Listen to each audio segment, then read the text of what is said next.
இந்த அனைத்து இந்திய அண்ணா திராவிட முன்னேற்ற கழகம் என்கிற மாபெரும் மக்கள் இயக்கத்தை 54வது ஆண்டில் அடியெடுத்து வைக்கிற இந்த மாபெரும் மக்கள் இயக்கத்துடைய வலிமையை நீங்கள் குறைத்து மதிப்பீட்டீர்களானால், புரட்சி தலைவர் எம்ஜிஆரை உங்கள் தாத்தா குறைத்து மதிப்பிட்ட காரணத்தால் தான் 13 ஆண்டுகள் வனவாசம் போனார்.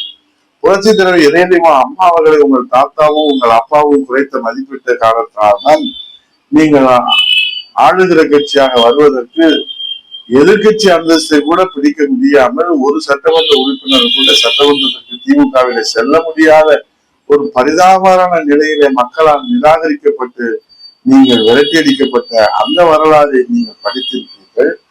இன்றைக்கு அதே வரிசையிலே தான், அதே நிலையிலே தான் புரட்சி தமிழர் ஐயா எடப்பாடியார் என்கிற ஒரு தொண்டர் நாடாள முடியுமா என்கிற கேள்விக்கு இலக்கணமாக ஒரு புதிய வரலாறை படைத்து வெற்றி சரித்திரத்தை படைத்து காட்டியிருக்கிற புரட்சி தமிழர் ஐயா எடப்பாடியாரை உங்கள் தாத்தா குறைத்து மதிப்பிட்டதை போல உங்கள் தந்தையாரும் இன்றைக்கு நீங்களும் குறைத்து மதிப்பிட்டு இன்றைக்கு வாய்க்கு வந்ததையெல்லாம் உணர்வதே தன்னுடைய அரசியல் கடமையாக மட்டுமே கொண்டு மக்கள் நலன் மறந்து அதிமுகவினுடைய எதிர்காலத்தை பற்றியே நீங்கள் சந்தேகம் கொள்ள வேண்டாம், கவலை கொள்ள வேண்டாம். அண்ணா திராவிட முன்னேற்ற கழகம் ஒரு சாமானிய தொண்டர்களுடைய இயக்கம், இது மக்கள் இயக்கம்.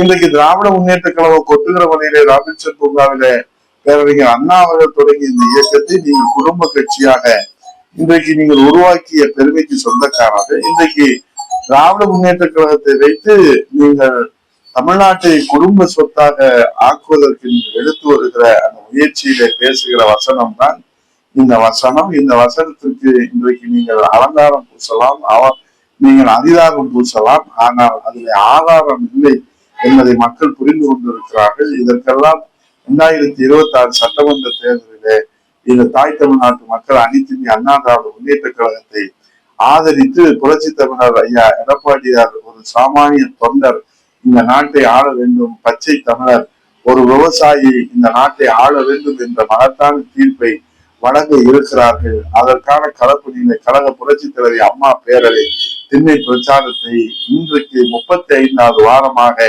நீங்கள் களத்திலே சென்று கழக கண்மணியிலே உடனே களத்திற்கு செல்லுங்கள்.